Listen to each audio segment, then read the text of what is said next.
मोहित अग्निहोत्री जी, आप हरियाणा से हैं। आपने पूछा है गुरुजी हमारे जीवन में वास्तु शास्त्र का क्या महत्व है। देखिए, वास्तु शास्त्र एक विज्ञान है, जैसे ज्योतिष एक विज्ञान है, ऐसे ही वास्तु भी एक विज्ञान है। हमने पिछले एपिसोड में भी इस पर चर्चा की है।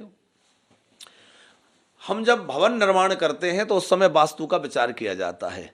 हमारे भवन निर्माण में, हमारे घर के निर्माण में किस स्थान पर हमारा क्या होना चाहिए, यह वास्तु शास्त्र के अनुसार ही हो तो अच्छा है। क्योंकि हमारे गृह निर्माण के समय अलग अलग स्थानों में अलग अलग देवताओं का जो वास है, उनमें किस स्थान पर क्या बनाना चाहिए उसका पूरा विज्ञान हमारे महर्षियों ने लिख रखा है।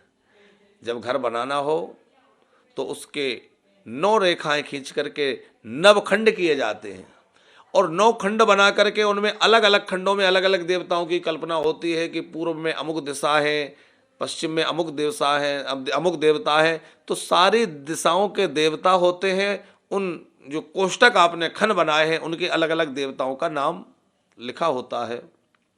वो आप किसी अच्छे ज्योतिषी से, अच्छे वास्तुविद से पता कर सकते हैं जब भवन निर्माण करना हो।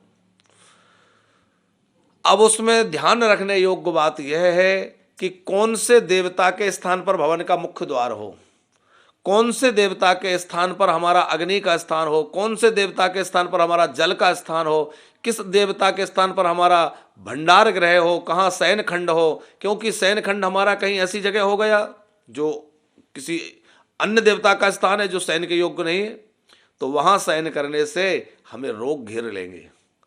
हमारे भंडार गृह कहीं गलत दिशा में बन गए तो हमारे भंडार भर नहीं पाएंगे, भंडार खाली होते रहेंगे। बार बार कुछ ना कुछ ऐसी घटनाएं होंगी जिसके कारण हमारा धन अनावश्यक रूप से व्यय होता रहेगा।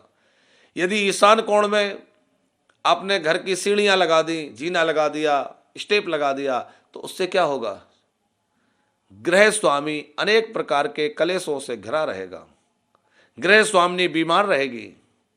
यदि आपने घर के ईशान कोण में लेट बाथ बना रखा है, टॉयलेट बना रखा है, तब भी आपके घर में अनेक प्रकार की बाधाएं उत्पन्न होंगी। क्योंकि ईशान कोण जो है वह पवित्र रखने का स्थान है, वहाँ शिव जी का स्थान होता है, देव स्थान होता है। ईशान कोण में भगवान का मंदिर स्थापित करना चाहिए। पहले इस पर चर्चा हुई है।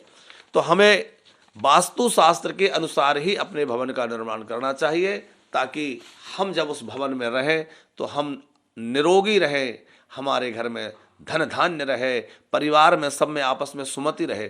कुछ ऐसी घर की वास्तु स्थितियां होती है, यदि वास्तु खराब हो गया तो उसके कारण आपस में कलह उत्पन्न हो जाएगी, अकारण पति पत्नी में झगड़ा होने लगेगा, अकारण लोगों में चिड़चिड़ापन और झगड़ा होने लग जाएगा। ऐसी कई घरों में होता है, कोई कारण नहीं, कोई बात नहीं, कोई पूछने आ जाए क्यों झगड़ रहे हो तो हम पर्याप्त कारण ना बता पाएं, क्योंकि कोई कारण नहीं पर झगड़ रहे हैं।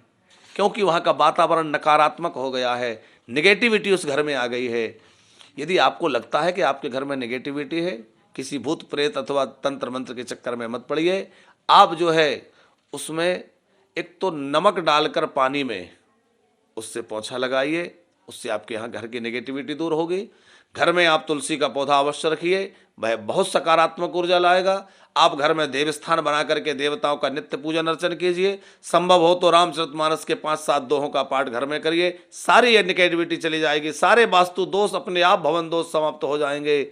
आपसे एक दिन और कहा था कि घर के मुख्य द्वार पर गणपति जी को विराजमान करिए, हनुमान जी को विराजमान करिए, जिससे कि आपके तमाम वास्तु दोष अपने आप शांत हो जाएंगे।